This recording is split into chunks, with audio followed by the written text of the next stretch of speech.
Welcome to Pratap classes. दोस्तों, Pratap classes के YouTube channel पर आपका स्वागत है। आज है 21 अप्रैल 2025 और 21 अप्रैल 2025 के जितने भी इंडिया और वर्ल्ड के जो करंट अफेयर्स के क्वेश्चन बनते हैं, आज उनका अपने डिस्कशन करेंगे। पूरा वीडियो ध्यान से देखना और लास्ट में आपसे क्वेश्चन पूछूंगा जिनके जवाब आपको कॉमेंट बॉक्स में देना होगा। आज अपने पढ़ेंगे कि प्रधानमंत्री नरेंद्र मोदी विंझिजम अंतर्राष्ट्रीय बंदरगाह का करेंगे उद्घाटन। नासा और इसरो द्वारा संयुक्त रूप से विकसित निसार उपग्रह और भारत में होगा इंटरनेशनल बिग कैट अलायंस का मुख्यालय। इनकी आज हम चर्चा करेंगे पूरे लेटेस्ट न्यूज़ के साथ में।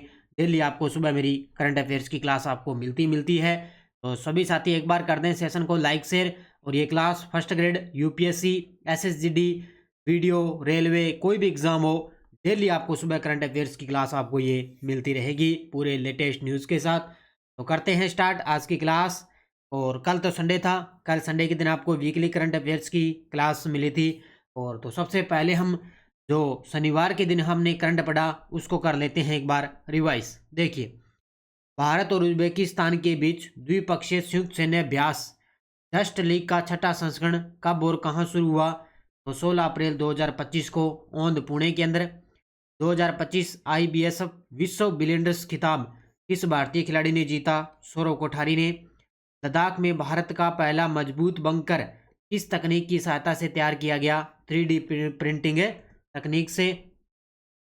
हाल ही में सी डॉट ने किस कंपनी के साथ मिलकर भारत के पहले क्वांटम की डिस्ट्रीब्यूशन ट्रांसमिशन का 4 कोर मल्टी कोर फाइबर पर सफल परीक्षण किया?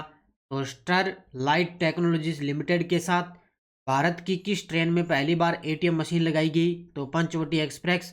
और इंटरपोल की गवर्नेंस समिति की अध्यक्षता किसने संभाली? तो संयुक्त अरब अमीरात ने। तो ये थे परसों के क्वेश्चनों का रिवाइज हमने कर लिया। ये अपनी वार्षिक करंट 2025 की टेस्ट सीरीज है, मात्र 50 रुपए के अंदर है। इसमें आपको जैसे ही डेली क्लास आती है, शाम को डेली टेस्ट मिलता है, डेली पीडीएफ भी मिलती है ऐप के अंदर। और वीकली टेस्ट आज आपको मिल जाएगा। जैसे कल संडे के दिन वीकली क्लास आई थी तो उसका टेस्ट आज मिल जाएगा। और मंथली टेस्ट मिल चुका है पूरे मार्च महीने का, और पूरे मार्च महीने की पीडीएफ आपको मिल चुके हैं। तो अच्छे तरीके से पढ़ो। प्रताप क्लासेस का ऐप डाउनलोड करके वहाँ पर आप ये टेस्ट सीरीज ज्वाइन कर सकते। करते हैं स्टार्ट आज की क्लास। एक बार लगा दे भी सभी साथी अपनी हाजिरी, हाजिरी लगा दे भी, मुझे भी पता लग जाए भी हाँ मेरे साथ साथी है जो लाइव जुड़ चुके हैं। तो करते हैं स्टार्ट आज की 21 अप्रैल 2025 की करंट अफेयर्स की क्लास। कल आपने देखा होगा जो कृषि विभाग यानी कि एग्रीकल्चर ऑफिसर का पेपर हुआ था, कल आपने देखा होगा। तो उसके अंदर लगभग 5 क्वेश्चन आए थे, राष्ट्रीय अंतर्राष्ट्रीय यानी कि इंडिया और वर्ल्ड के 5 क्वेश्चन आए। और लगभग दिसंबर और जनवरी 2 महीनों से ये प्रश्न आ गए। और मैंने टेलीग्राम के साथ पूरी प्रूफ के साथ मैंने आपको टेलीग्राम पे उसकी फ़ोटो डाल दी, ये अच्छे तरीके से देख लेना। जो मैंने आपको क्लास के अंदर करवाया हूबहू एग्ज़ाम के अंदर टपक गया। लगभग दिसंबर और जनवरी 2 महीनों से ये प्रश्न आए हैं। 5 प्रश्न आए थे इंडिया और वर्ल्ड के, बाकी लगभग राजस्थान करंट अफेयर्स के प्रश्न पूछे गए थे। इसलिए जो निरंतर पढ़ेगा, अच्छे तरीके से पढ़ेगा, उसी को डेली फायदा मिलेगा, क्योंकि डेली क्लास देखोगे तभी फायदा आपको मिलने वाला है। पहला क्वेश्चन देखो आज की क्लास का। प्रधानमंत्री नरेंद्र मोदी 2 मई 2025 को केरल के तिरुवनंतपुरम के पास स्थित किस अंतर्राष्ट्रीय बंदरगाह का उद्घाटन करेंगे? ये लीजिए भी गजब का प्रश्न है। जब जब मोदी जी उद्घाटन करते हैं, चाहे वर्चुअली रूप से करते हैं, चाहे कहीं स्थान पर जाके उद्घाटन करते हैं, तो उसका एग्जाम के अंदर प्रश्न आता है मोदी जी से। तो 2 मई 2025 को ये उद्घाटन करेंगे। केरल के अंदर तिरुवनंतपुरम के पास एक बंदरगाह है जिसका नाम है विंझिजम अंतर्राष्ट्रीय बंदरगाह का उद्घाटन करेंगे। कब है? तारीख याद रखना, 2 मई 2025 को। और अभी मैंने आपको बताया तमिलनाडु के अंदर 6 अप्रैल को रामनवमी के अवसर पर नए पवन पुल का भी उद्घाटन किया गया है। ये भी मैंने बताया, वो भी मोदी जी ने उद्घाटन किया। और इसका भी 2 मई को उद्घाटन इस बंदरगाह का किया जाएगा। तो उत्तर क्या हो जाएगा? Option number C. उद्घाटन तिथि 2 मई 2025। उद्घाटनकर्ता प्रधानमंत्री मोदी जी। स्थान विंझिजम तिरुवनंतपुरम के पास केरल के अंदर। तिथि क्या है? यह भारत का पहला सेमी ऑटोमेटेड डीप वाटर अंतर्राष्ट्रीय कंटेनर ट्रांसशिपमेंट पोर्ट होगा भी, ये याद रखना। की स्थिति क्या रहेगी, ये भारत का पहला सेमी ऑटोमेटेड डीप वाटर अंतर्राष्ट्रीय कंटेनर ट्रांसशिपमेंट पोर्ट रहेगा। अब तक का संचालन, अब तक इसमें 265 जहाज और 5.48 लाख TEU का संचालन हो रहा है। और ये दक्षिण पूर्व एशिया और मध्य पूर्व और अफ्रीका को जोड़ने वाला व्यापारी केंद्र रहेगा। यानी कि दक्षिण पूर्व एशिया का भाग, मध्य पूर्व और अफ्रीका को ये जोड़ने वाला एक व्यापारिक केंद्र रहेगा, यानी कि बंदरगाह रहेगा। तो इसका उद्घाटन 2 मई 2025 को होने जा रहा है। कौन करेंगे, हमारे देश के प्रधानमंत्री मोदी जी। नासा और इसरो द्वारा संयुक्त रूप से विकसित निसार यानी कि NASA ISRO synthetic aperture radar उपग्रह मिशन कब लॉन्च होने की संभावना है। तो दो संगठनों के द्वारा संयुक्त रूप से एक मिशन लॉन्च किया जा रहा है, नासा और इसरो के सहयोग से लॉन्च किया जाएगा, जिसका नाम है निसार उपग्रह। और ये कब लॉन्च होने की संभावना है, जून 2025 के अंदर। कब है, जून 2025 के अंदर इसको लॉन्च होने की संभावना है। तो इसका पूरा नाम है NASA ISRO synthetic aperture radar. ये जून 2025 के अंदर लॉन्च किया जाएगा। देखो, मिशन का नाम Nisar, NASA ISRO synthetic aperture radar. Launch की अवधि जून 2025 अनुमानित है। ये जून 2025 अनुमानित है। लॉन्च वाहन कौन सा रहेगा, GSLV geosynchronous satellite launch vehicle के जरिए इसको लॉन्च किया जाएगा। कौन सा प्रकार, पृथ्वी अवलोकन मिशन यानी कि ड्यूल फ्रीक्वेंसी SAR तकनीक द्वारा इसको लॉन्च किया जाएगा, यानी कि पृथ्वी अवलोकन मिशन के तहत। और कौन किसके द्वारा, नासा और इसरो के सहयोग से इसको लॉन्च किया जाएगा। बाकी जब ये जून 2025 के अंदर लॉन्च होगा ना, तब इसकी पूरी डिटेल अपने और पढ़ लेंगे। लेकिन फिर फिलहाल आपको इतना याद रखना है कि जो निसार उपग्रह है वो इसरो और नासा के सहयोग से लॉन्च किया जाएगा। कब है, जून 2025 के अंदर। इसके अलावा जो इसरो है, अपने भारत की जो संस्था है, वो आगामी देखो मई 2025 के अंदर कौन कौन से मिशन लॉन्च करने जा रही है। एक तो करेगी EOS-09 लॉन्च, ये मई के अंदर लॉन्च होंगे। उसके बाद TVD2 मिशन, ये भी मई के अंदर होगा। और ये एक्सियम 4 मिशन, ये महत्वपूर्ण कर लेना भी, एक्सियम 4 मिशन, इसके अंदर अपने भारतीय अंतरिक्ष यात्री शुभांशु शुक्ला इस मिशन के तहत अंतर्राष्ट्रीय अंतरिक्ष स्टेशन की यात्रा करेंगे। यानी कि मई 2025 के अंदर ये यूपी के रहने वाले हैं शुभांशु शुक्ला, यूपी के रहने वाले हैं शुभांशु शुक्ला। ये एक्सियम 4 मिशन के तहत अंतर्राष्ट्रीय अंतरिक्ष स्टेशन की यात्रा करेंगे। ये सारे के सारे जो मिशन हैं ये मई 2025 के अंदर लॉन्च होगी, यानी कि अगले महीने ये सारे मिशन लॉन्च हो जाएंगे। ये आगामी मिशन है, इनको मुख्य रूप से याद कर लेना। हाल ही में यूनेस्को के memory of the world register में भारत के किन 2 प्राचीन ग्रंथों को शामिल किया गया। लगा लो भाई स्टार, फर्स्ट ग्रेड वालों पर टपकेगा ये प्रश्न, अच्छे तरीके से पढ़ लेना। तो यूनेस्को के memory of the world register में भारत के किन 2 प्राचीन ग्रंथों को शामिल किया गया। तो एक तो श्रीमद् भगवत गीता और नाट्य शास्त्र को शामिल किया गया है। इस प्रकार का पिछली बार एक प्रश्न, एक 3 साहित्यक ग्रंथ थे उनको शामिल किया गया था इसके अंदर। और वो प्रश्न पिछली बार जो RS का एग्जाम हुआ था उसके अंदर प्रश्न आया था। तो memory of the world register में भारत के 2 प्राचीन ग्रंथों को शामिल किया गया, एक तो भगवत गीता और एक नाट्य शास्त्र को शामिल किया गया है। देखो, प्राचीन भारतीय ग्रंथ भगवत गीता और नाट्य शास्त्र को यूनेस्को के memory of the world register में शामिल किया गया। यूनेस्को के memory of the world register में शामिल भारतीय अभिलेखों की कुल संख्या अब 14 हो चुकी है। टोटल कितनी संख्या होगी, 14 संख्या हो चुकी है इनकी। इसमें भगवत गीता और भरत मुनि के नाट्य शास्त्र को यूनेस्को रजिस्टर में शामिल होने की जानकारी 18 अप्रैल 2025 को केंद्रीय संस्कृति गजेंद्र सिंह शेखावत ने इसकी जानकारी दी है। कि 18 अप्रैल 2025 को जानकारी दी गई कि जो भगवत गीता है और नाट्य शास्त्र है उसको यूनेस्को के memory of the world register के अंदर शामिल किया गया। ज़्यादा गहराई से प्रश्न नहीं आएगा, बस इतना ही आएगा, पहला पॉइंट याद रखना। इसके अलावा संयुक्त राष्ट्र शैक्षिक वैज्ञानिक और सांस्कृतिक संगठन यूनेस्को के कार्यकारी बोर्ड ने 17 अप्रैल 2025 को पेरिस फ्रांस में आयोजित अपनी बैठक में memory of the world register की अपनी सूची में 74 नए आलेखों को जोड़ने की अंतर्राष्ट्रीय सलाहकार समिति की सिफारिश को मंजूरी दी। यानी कि धीरे धीरे इसके अंदर और सूची में नए आलेख जोड़े जाएंगे। तो अब 74 नए आलेखों को जोड़ने की अंतर्राष्ट्रीय सलाहकार समिति की सिफारिश की गई है। लेकिन फिलहाल आपको इतना याद रखना है भी जो भगवत गीता और नाट्य शास्त्र है उसको यूनेस्को के memory of the world register में शामिल किया गया। इसको गजब तरीके से याद कर लेना, मैं बार बार आपको कह रहा हूँ। अगला, भारत में 1 मई 2025 से मौजूदा फास्टैग आधारित टोल संग्रहण प्रणाली को हटाकर किस नई प्रणाली को लागू किया जाएगा। ये लीजिए, भी आपने देखा होगा जब भी हमें कहीं जाते हैं तो टोल टैक्स अपना लगता ही लगता है। तो अब 1 मई 2025 से जो मौजूदा जो गाड़ियों के आगे फास्टैग लगा होता है ना, उस टोल संग्रह प्रणाली को हटाकर एक नई प्रणाली को लागू किया जाएगा। वो रहेगी उपग्रह आधारित टोल प्रणाली। यानी कि जो मुख्य मुख्य स्थान है ना, बड़े बड़े शहर है, वहां पर ये प्रणाली लागू हो जाएगी। तो उपग्रह आधारित टोल प्रणाली को लागू किया जाएगा। उत्तर क्या हो जाएगा? Option number C. तो 1 मई 2025 से मौजूदा फास्टैग आधारित टोल संग्रहण प्रणाली को हटाकर उपग्रह आधारित टोल प्रणाली शुरू की जाएगी। इसमें एक नई प्रणाली जिसे automatic number plate recognition recognition और मौजूदा फास्टैग तकनीक के साथ जोड़ा गया, को चुनिंदा स्थानों पर पायलट आधार पर इसको लागू किया जाएगा। यानी कि मुख्य मुख्य जो चुनिंदा स्थान है ना, वहां पर लागू किया जाएगा।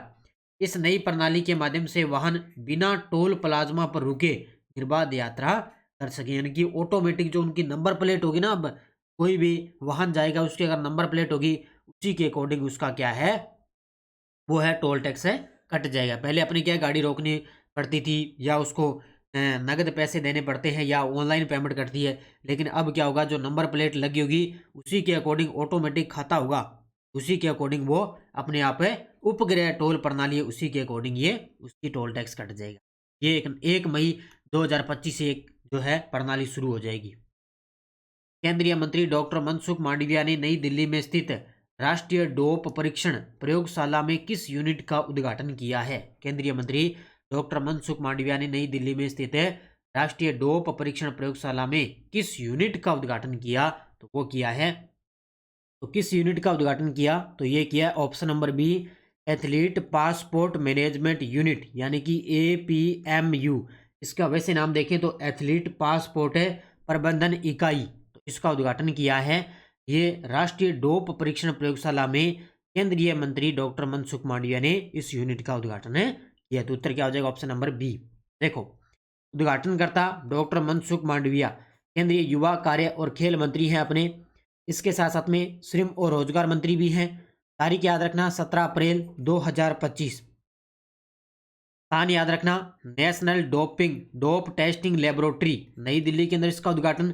और कौन सी यूनिट? यह विश्व की 17वीं और भारत की पहली APMU यूनिट है, यानी कि एथलीट पासपोर्ट मैनेजमेंट यूनिट है। तो भारत की पहली ये यूनिट है और विश्व की ये 17वीं यूनिट है। तो इसका उद्घाटन कहां पर किया गया? नई दिल्ली के अंदर। भारत द्वारा अफ्रीकी चीतों को पुनः बसाने की परियोजना के तहत 20 अप्रैल 2025 को कौन से वन्य जीव अभ्यारण्य में 2 वयस्क चीतों को स्थानांतरित किया जाएगा? अब आपको पता है कुछ दिन पहले अपने पढ़ा होगा कि धीरे धीरे क्या है कि जो नेशनल पार्क है आपको पता है उसमें क्या है, गांधी सागर वन्य जीव अभ्यारण्य में क्या है, चीतों को स्थानांतरित किया गया है। ये पढ़ा होगा आपने अच्छे तरीके से। कुन्नो जो नेशनल पार्क है उसमें क्या है, कुन्नो से गांधी सागर अभ्यारण्य में 20 अप्रैल से क्या है 2 चीतों को स्थानांतरित किया जाएगा। कहां पर है? गांधी सागर वन्य जीव अभ्यारण्य के अंदर। तो उत्तर क्या हो जाएगा इसका? Option number C. ठीक है, तो उत्तर ऑप्शन नंबर सी। तो भारत द्वारा अफ्रीकी चीता को मध्य प्रदेश की कुन्नो नेशनल पार्क में फिर से जंगल में बसाए जाने के 2 साल बाद एक महत्वपूर्ण उपलब्धि 20 अप्रैल 2025 को हासिल हुई। अब आपको पता है 2 साल पहले अफ्रीकी से कुन्नो नेशनल पार्क आए, अब कुन्नो से क्या है, गांधी सागर अभ्यारण्य। तो 2 वयस्क चीतों को गांधी सागर वन्यजीव अभ्यारण्य में स्थानांतरित किया जाएगा।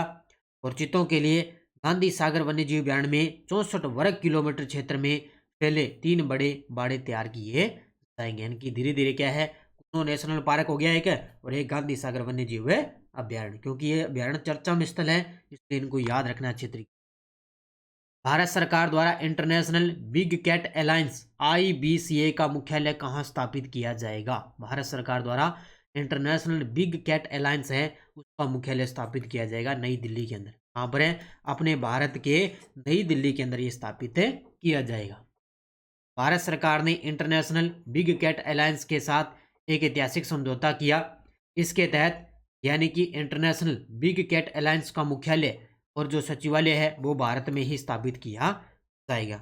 और मोदी जी द्वारा अप्रैल 2023 में प्रोजेक्ट टाइगर की 50वीं वर्षगांठ पर ये लॉन्च किया गया था। यानी कि जो ये इंटरनेशनल बिग कैट अलायंस है ना, ये अप्रैल 2023 के अंदर जब प्रोजेक्ट टाइगर की 50वीं वर्षगांठ बनाएगी तब ये अलायंस लॉन्च किया गया था प्रधानमंत्री मोदी द्वारा, और अब इसका मुख्यालय भारत के अंदर स्थापित होगा। इसका उद्देश्य भी 7 बड़ी बिल्लियां जैसे बाघ, शेर, तेंदुआ, हिम तेंदुआ, प्यूमा, जगुआर और चीता का वैश्विक संरक्षण किया जाएगा। ये 7 बड़ी बिल्लियां, इनको अच्छे तरीके से याद रखना। अब एग्जाम में हो सकता है ऐसे आ जाए इनमें से कौन सा शामिल नहीं है, कौन सा शामिल है नहीं है, इस प्रकार का प्रश्न आ सकता है। आजकल एग्जामिनर का कोई पता नहीं है, तो ये सातों के सातों नाम भी आपको अच्छे तरीके से याद करने हैं। अब देखो आपके सामने वन लाइनर करंट क्या है कि न्यूयॉर्क के मेयर एरिक एडम्स ने 14 अप्रैल 2025 को आधिकारिक रूप से डॉक्टर भीमराव अंबेडकर दिवस घोषित किया है। तो अब कल आपने देखा होगा उस प्रश्न पेपर के अंदर एक प्रश्न आया था कि बाल्ड ईगल है उसको किसने राष्ट्रीय पक्षी घोषित कर दिया, तो यूएसए ने, ये प्रश्न आया था। और अब ये न्यूयॉर्क के जो मेयर एरिक एडम्स है उन्होंने 14 अप्रैल 2025 को डॉक्टर भीमराव अंबेडकर दिवस घोषित कर दिया, नोट कर लेना। रक्षा सम्मेलन 2025, भारत का लक्ष्य 2029 तक 3 लाख करोड़ के रक्षा उत्पादन तक पहुंचना, जबकि 2025 में ये आंकड़ा 1.60 लाख करोड़ रहने की संभावना है। 2025 में 1.60 लाख है, 2029 में लक्ष्य कितना रखा है, 3 लाख करोड़ के रक्षा उत्पादन का। और भारतीय विमानन क्षेत्र 2026 तक दुनिया का सबसे तेजी से बढ़ने वाला बड़ा विमानन बाजार बनने की और अग्रसर है। इनके वर्तमान में तो चीन है, लेकिन भारत है वो 2026 तक दुनिया का सबसे तेजी से बढ़ने वाला बड़ा विमानन क्षेत्र बनने जाएगा। ये कुछ वन लाइनर है, इसको भी याद रखनी। ये टेलीग्राम ग्रुप है, कोई सूचना आती है कोई लिंक, और कल वाले जो मैंने स्क्रीनशॉट डाले थे वो अच्छे तरीके से टेलीग्राम पे देख लेना किस प्रकार के प्रश्न आए थे। पिछले वीडियो क्वेश्चन क्या था, सुप्रीम कोर्ट के पूर्व न्यायाधीश जस्टिस दिनेश महेश्वरी को किस आयोग का अध्यक्ष नियुक्त किया गया, 23वीं विधि आयोग का इनको अध्यक्ष नियुक्त किया गया। और 23वीं विधि आयोग का समय रहेगा अगस्त 2027 तक। कब तक है, अगस्त 2027 तक इनका समय रहेगा। तो बहुत सारे विद्यार्थियों ने बड़े गजब के जवाब दिए।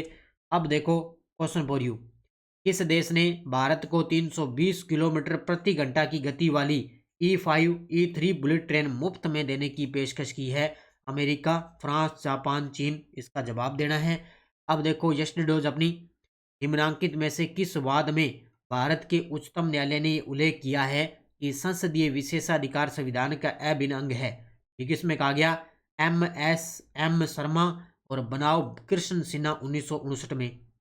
भारत के उच्चतम न्यायालय में न्यायाधीशों की संख्या में वृद्धि करने की शक्ति किसमें है, वो करेगी संसद। और किस अनुच्छेद में उच्चतम न्यायालय में तदर्थ न्यायाधीशों की नियुक्ति का उल्लेख है, तो यह अनुच्छेद 127। ये बहुत सारे विद्यार्थियों ने बड़े गजब के जवाब दिए। पॉलिटिकल अच्छे तरीके से पढ़ते जाना। अब देखो नेक्स्ट डोज, भारतीय संविधान के किस अनुच्छेद के अंतर्गत पंचायती राज संस्थाओं को संवैधानिक मान्यता प्रदान की गई। भारतीय संविधान की कौन सी अनुसूची पंचायतों की शक्तियों से संबंधित है, और भारतीय संविधान की कौन सी अनुसूची दल बदल विरोधी कानून से संबंधित है। तो अच्छे तरीके से पढ़ लेना। और जो मैं आपको ये वन लाइनर करवाता हूँ उनके साथ एक चीज़ें साथ में और पढ़ा करो, जैसे दल बदल मैंने बताया तो उसके साथ में बहुत सारी चीज़ें आपको पढ़नी है। इसके अलावा ये चीज़ें इनकी, ये तभी आपको अच्छे तरीके से याद हो जाएगी। ये थी आज की अपनी क्लास। सभी साथी कर दें वीडियो को जाते जाते लाइक शेयर। ये राजस्थान पुलिस कांस्टेबल की अपनी करंट अफेयर्स की टेस्ट सीरीज चल रही है प्रताप क्लासेज ऐप में 50 रुपये के अंदर, और ये 15 प्रैक्टिस सेट है 100 रुपये के अंदर। इसमें 15 टेस्ट आपको लगातार मिलेंगे। शेड्यूल डाला हुआ है, अच्छे तरीके से देख लेना, ठीक है। और ये चतुर्थ श्रेणी कर्मचारी, ड्राइवर, वाहन चालक, इनकी भी टेस्ट सीरीज चल रही है 50 रुपये के अंदर, भी आप ले सकते हो। इसके अलावा ये पटवारी चतुर्थ श्रेणी कर्मचारी की बुक उपलब्ध है। स्कूल व्याख्याता मिशन 1.0, ये भी बुक अपनी उपलब्ध है। 2.0 आएगी लगभग 5 मई के आसपास, आपको 2.0 फर्स्ट ग्रेड की बुक है बाजार में मिल जाएगी। तो अच्छे तरीके से पढ़ो, मेहनत करो, और सभी साथी वीडियो को जाते जाते कर दें लाइक शेयर, और अच्छे तरीके से पढ़ते रहना। धन्यवाद। जय हिंद, जय भारत, जय राजस्थान।